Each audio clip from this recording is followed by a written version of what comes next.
My piece is from Medea by Euripides in the role of the messenger.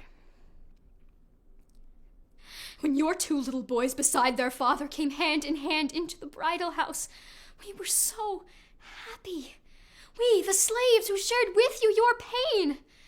Drawn by happiness, I followed behind them to the princess's part of the house.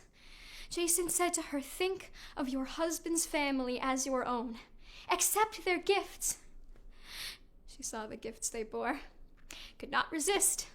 They had scarcely left the room before she picked the lace veil up and wrapped it round herself, and on her brow settled the golden crown.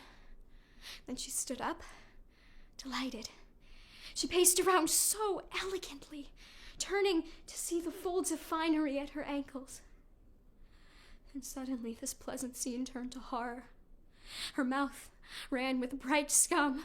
Her eyes were turning back into her skull. No blood was in her skin. The servants of the house ran off to fetch the father, to fetch the husband, to tell them the disaster. Long moments she lay, with close-shut eyes in a speechless trance.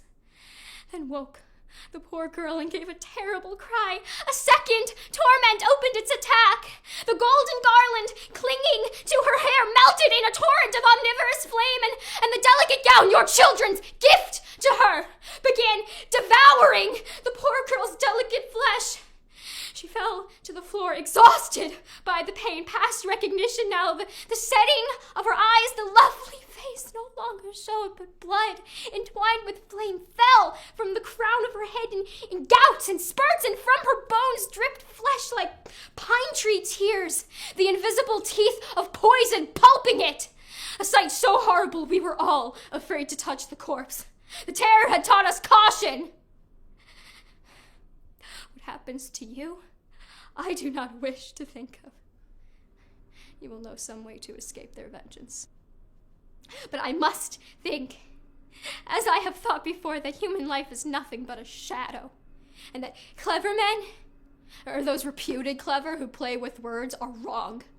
They should be called the greatest fools. No mortal man is happy, save from God. Oh, if wealth pours down, one human might become more prosperous than another. But happy?